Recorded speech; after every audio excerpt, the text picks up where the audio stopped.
China is known for its impressive mega-projects ranging from infrastructure to environmental initiatives. Among these, one of the most remarkable is China's work in transforming deserts. China is slightly but still larger than the United States. The current population density of China in 2024 is about 149.34 per square mile, which is 0.3% lower than in 2023.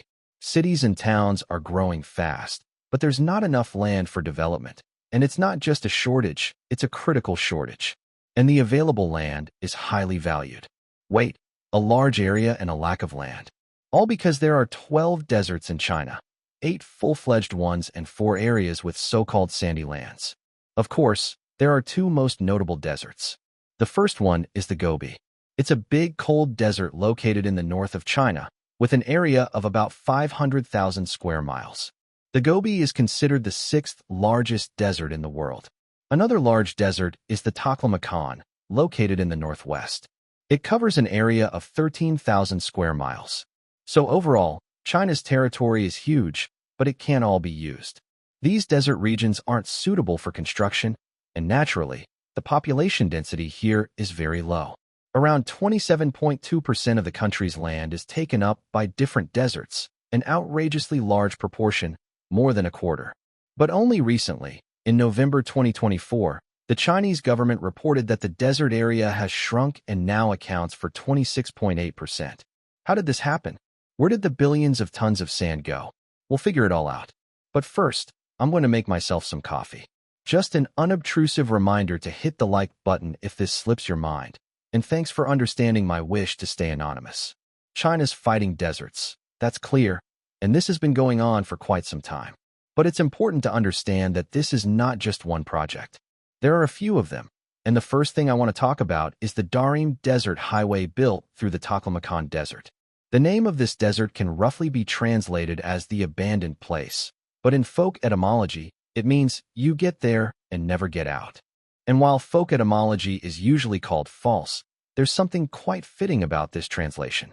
The Taklamakan is incredibly cold in the winter and just as incredibly hot in the summer. Its extreme inland location, almost in the very heart of Asia and thousands of miles away from any open body of water, also adds to the wide daily temperature fluctuations. And in terms of area, the Taklamakan is just slightly smaller than, say, Germany. Although there are cities on the edge of the desert, they're blocked by a huge sea of sand, which makes communication between them extremely inconvenient and thus limits the economic and social development of the entire area. It's clear that the desert can't be removed, but it's possible to build a road through it. A new highway crossing the Taklamakan Desert in the northwest of the Xinjiang Uyghur Autonomous Region of China was opened in 2022. The highway connects the counties of Yuli and Qianma and stretches 207 miles in total, 191 miles of which run through the desert. The new highway was built with an estimated total investment of about 1.75 billion yuan. That's roughly $261.5 million, and construction began in October 2017. Right now, there are more than 750 miles of highways in China that run through the Taklamakan Desert, and these are 5 separate roads. They were all built at different times, with some being quite old. The main reason the first roads appeared in the region was the discovery of oil fields. The first road built became the northern part of the Luntai, Minfeng Highway, which today stretches for 324 miles. Of that, 289 miles are in the desert, making Luntai, Minfeng the longest highway in the world built on shifting sand dunes. As for the new highway, it shortened the distance between the Qianma County and Korla City by about 218 miles. This is expected to help tackle issues like long travel times, high living costs, and the struggle to get agricultural products to market. A local livestock company said it's already managed to save on transporting cattle. The trip cost nearly 1,000 yuan less per cow. That's about $137 to give you an idea. Over the past few decades, the travel time from Korla to Qianma has decreased from 3 days to over 12 hours, and now it only takes 6 hours. 6 hours on the road won't cost much, even when you're carrying cows. Of course, building this highway wasn't easy. Harsh weather conditions such as frequent sandstorms, poor access to water, electricity, communication signals, and everyday necessities made building a highway through the desert a real challenge. Just the fact that the crews leveled 32 tall sand dunes and filled in 28 low-lying areas between other dunes says a lot. And by the way, these weren't just small sand hills. Here in this photo, the workers are working on the biggest sand dune in the project, with an estimated sand volume of 42 million cubic feet. And this job must have been really tough, even with the air conditioner in the operator's cabin. I hope the air conditioners were actually there, because with the air temperature at 104 degrees Fahrenheit, it's impossible to survive. And still, the dunes were leveled, the lowlands were filled, and the construction was completed. The finished road surface consists of a sand base with geotextile fabric laid on top, followed by natural gravel and solid crushed stone.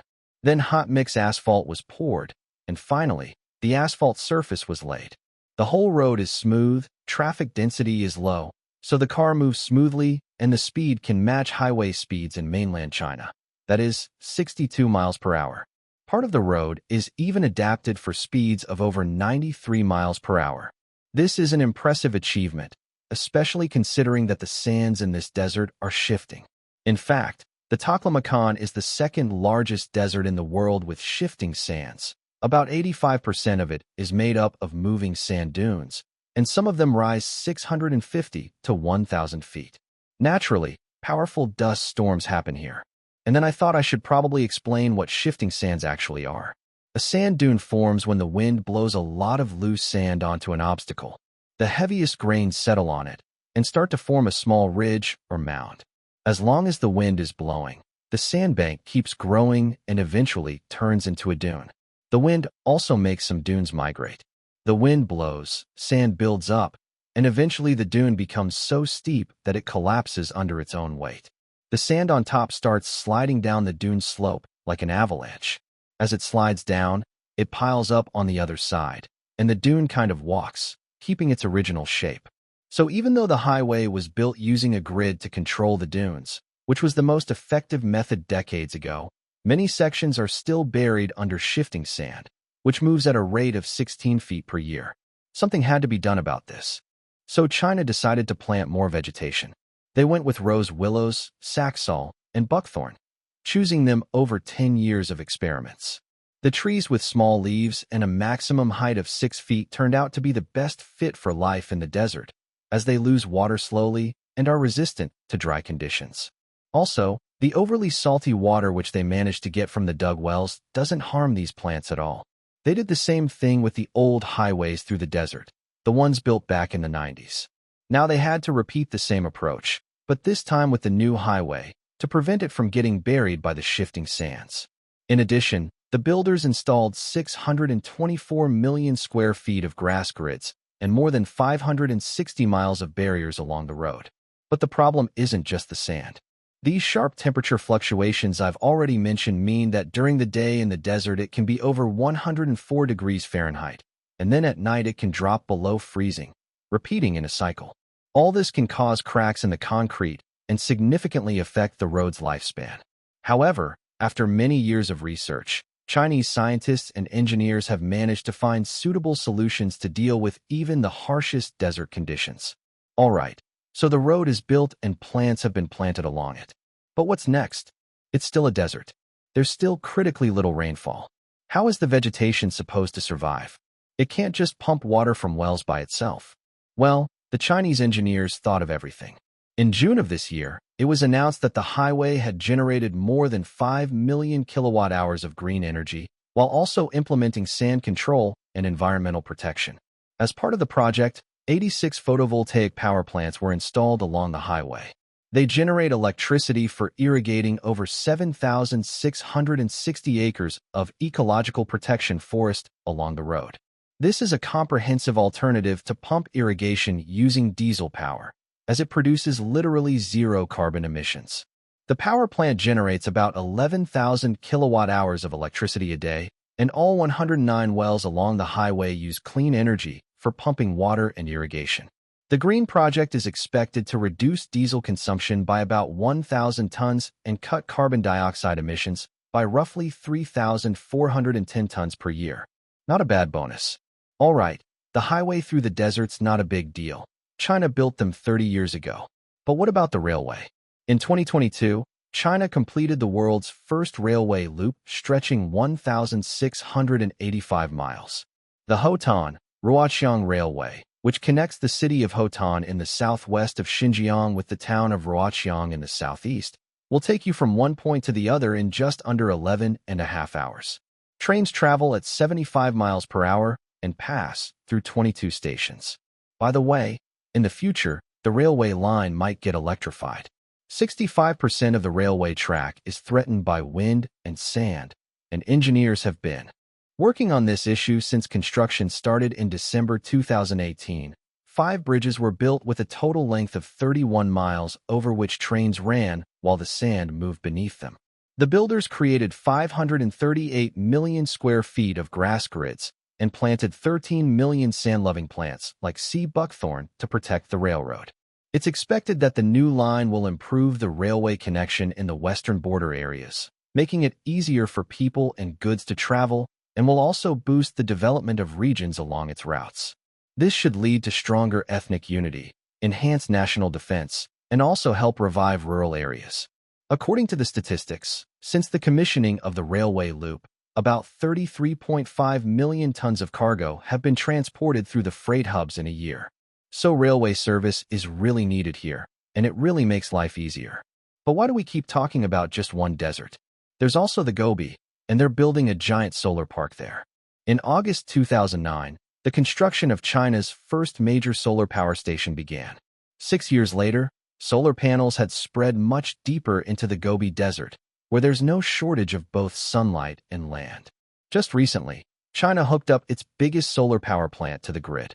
Built where a former coal mine once stood right in the desert, the MSHI Blue Ocean Photovoltaic Power Station, located in the Otog Front Banner of Ordos in Inner Mongolia, was commissioned on November 5, 2024. With a huge installed capacity of 3 gigawatts and over 5.9 million solar panels, the station will generate about 5.7 billion kilowatt-hours of electricity per year. That's enough to power 2 million households. And this isn't the only project like this in China's desert. Another project located in the northern foothills of the Tian Shan Mountains, at over 2,600 feet above sea level in the Xinjiang Uyghur Autonomous Region, looks impressive. A vast area of 1.2 million solar panels stretches across the desert, forming an impressive blue sea that absorbs the region's abundant sunlight. As part of the project, solar energy is turned into clean electricity and supplied to factories, businesses, and households in Xinjiang and beyond. Next to the solar panels, there's the super power bank made up of 216 batteries capable of storing 600,000 kilowatt-hours of electricity. The energy storage system helps balance the power grid, charging during low-demand periods and discharging during peak hours. You know how it works. I've mentioned it a few times already. And there's also a nice bonus. The amount of carbon dioxide emissions reduced as a result of the project is equivalent to planting 4,800 trees. I guess installing solar panels and batteries in the desert is still easier than growing plants. By the way, another similar power plant in Qatar with a capacity of 800 megawatts was built using Chinese technology.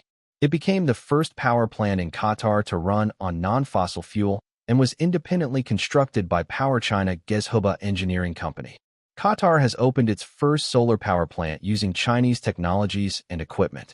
Located in the desert region of Al-Qarsa, the facility is called one of the largest in the Middle East. It has about 2 million solar panels provided by the Chinese solar giant LONGi. It's estimated that the project could reduce carbon dioxide emissions by about 900,000 tons per year. But in order to make all this happen and build the power plant with the panache, the workers had to face a number of difficulties. I mean, what else can you call a 6-month period of extremely hot weather? According to local labor laws, open work is not allowed from 10 a.m. to 3 p.m. in such conditions. As a result, they had to organize night shifts on the site, which caused major problems for safety management, not to mention the strong wind that blew at any time of day or night, which they also had to take into account. But if you think using deserts as huge solar energy generators is a good idea, well, not exactly. Yes, the harshest deserts in the world seem like the best places on Earth to gather solar energy. Deserts are vast, relatively flat, and never short on sunlight. The 10 largest solar power plants in the world are already located in deserts or dry regions. And if we turn the Sahara into a giant solar farm, we could fully meet the global demand for electricity. However, there's one big but. While the dark surfaces of solar panels soak up most of the sunlight hitting them, only about 15% of that energy gets converted into electricity. The rest goes back into the environment as heat. In other words, solar panels get seriously hot. That's why the large area of solar panels will absorb a lot of extra energy and release it as heat. And if we build truly massive solar farms, the heat radiated back from such a vast surface will be redistributed by air currents in the atmosphere, having regional and even global effects on the climate. Basically, it's like turning on a heater the Earth never asked for. But let's get back to China and its fight against deserts. There's one more way. This is a project that I mentioned not too long ago, and yet it cannot be left without additional attention. That's because it's a process through which China is literally reclaiming land from the deserts for construction. I'm talking about planting trees in the Ningxia Hui Autonomous Region in northwest China. Desert encroachment has been a long-standing issue, and overgrazing has only made things worse. This leads to sandstorms, dust pollution, and other consequences that make it hard for people to live and develop the country. How can we talk about increasing residential areas when the desert's taking over even the land people already consider their own? Something had to be done. So in the Ningxia Autonomous Region alone, 7,994 acres of degraded land were improved by restoring vegetation. A total of 8,158 people got involved in planting, tending, and keeping an eye on the new forests. As a result, wind erosion went down and reduced about 3,396 tons of soil per year. Back in 1978, the Chinese government kicked off the Three North Shelter Belt project, aiming to plant millions of trees along the 2,800-mile border of the advancing desert in northern China. The ambitious project should be finished by 2050. The most important news over the past few days is that I've come up with something again, Eco World Cup. As you've already figured out, turning a desert into a power plant isn't exactly the best idea. Still, this way of generating energy is a top priority nowadays. For example, that very solar power station China built for Qatar provided energy for the FIFA World Cup in 2022. This facility ensured a steady supply of clean energy throughout the entire event. Not a bad test run for a power station. As I already mentioned, this is the first project in the country that doesn't rely on fossil fuels to generate electricity. By the way, it cost $417 million, and thanks to the project, Qatar managed to meet its commitment to hosting the World Cup with zero carbon emissions. Every year, this energy facility is expected to generate about 1.8 billion kilowatt-hours of clean electricity thanks to its 2 million solar panels, which I've already mentioned. That's enough to cover the needs of 300,000 Qatari households. On top of that, this plant is one of a kind, boasting the largest active tracking system in the world. This system can pinpoint the sun's position in real time, ensuring the solar panels are perfectly aligned. Another advantage is the double-sided photovoltaic cells, which allow collecting the maximum amount of solar energy. A very useful perk. Traffic lights for camels. But let's get back to China and its deserts. Usually, when we talk about huge expanses of sand, you don't really imagine running into a traffic jam among the dunes. But in China, that's totally possible. The jams are caused by camels. This is the case around Mingshan Mountain and the nearby oasis. It's not exactly a problem, but the local authorities took notice and came up with a creative solution to keep visitors from becoming annoyed. They set up the world's first traffic lights for camels. How did this situation even come about? The thing is, camels are a popular mode of transport for tourists. People want something exotic, you know? And China gets plenty of visitors. In 2020, Mingshan Mountain saw 3.7 million tourists, and 42% of them opted to ride camels. So in 2021, the authorities decided to regulate camel traffic. Traffic lights for animals serve the same purpose as regular ones, letting pedestrians cross the road safely. On one side, they show the familiar green symbol of a human figure signaling it's safe to go, but on the other, you might spot a two-humped camel figure. And yet these lights were installed in large numbers so pedestrians can safely cross roads between the many groups of animals. There are about 2,000 of them in the park. Secret town. What else can you find in the deserts of China?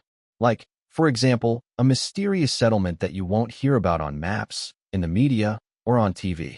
This city, hidden from most Chinese people, lies deep in the Gobi Desert. It was founded back in the 1950s during the Cold War as part of a top-secret national program to develop the first atomic bomb for the new communist superpower. The ghost town spread across 500 acres of sand, but it used to be buzzing with life. Originally, it was built solely as a home for workers of a government nuclear plant. There was no need for public transportation or taxis in this place. It didn't even have traffic lights. Actually, they really weren't necessary there. You could walk from one end of the town to the other in just 15 minutes. But in 2005, Town 404, as they call it, was abandoned by its residents by order of the authorities. The town was so close-knit that everybody knew each other by face. Not surprising, really. People either worked together at the local factory or were related to someone who did. Despite its modest size, this little world had everything a big city could offer: a dance hall, a library, public baths, and even a vinegar factory. Plus, there were preschools, schools, and candy stores. Why the residents were moved out isn't specified, but now all that's left of the bustling life are the empty buildings. Martian Desert. In the Gobi Desert, there is a $1 million base designed to imitate life on Mars. It includes living modules and aims to support research on the Red Planet while also attracting tourists. The project, as Beijing authorities see it, should inspire China's future astronauts to explore deep space. But why was a desert chosen for such an important project? It's simple. The red rocks and land in the Gobi resemble the landscapes of Mars. At the base, participants in the program will explore the possibilities of living there and conducting scientific experiments, the value of which will be assessed based on their contribution to global research. As for the tourist value of the place, visitors will definitely enjoy it here. The project features two parts. One is open to everyone and is a theme park dedicated to Mars, and the other is an educational and recreational camp that offers visitors the chance to experience conditions that are as close as possible to those on Mars. The Martian Park includes 9 cabins, including living quarters, an airlock, and a mission control center, which could be used in China's future Mars colonies. There's also an area where visitors can try on spacesuits and walk on the Martian surface. A park representative pointed out that the base also includes several sections showing how to survive in the extreme conditions of Mars. I don't know about you, but I'd love to visit. Greenbelt. Today I briefly mentioned how China plans to fight deserts with plants, but there's actually a lot more to discuss. The authorities in the Xinjiang Uyghur Autonomous Region in northwest China reported that the Taklamakan Desert is completely surrounded by a protective green strip. The plan is for it to prevent the desert from spreading and save a lot of land. The length of the green belt, that's what the project was called, reached 1,893 miles. The project took 40 to 30 years to complete, and by the end of 2023, the green belt had reached 1,716 miles. The remaining 177 miles passed through the southern desert regions, where builders constantly faced strong winds and sandstorms. However, they got the job done, and the final stretch of the barrier was completed with the planting of several types of plants, including poplar, saxaul, and red willow.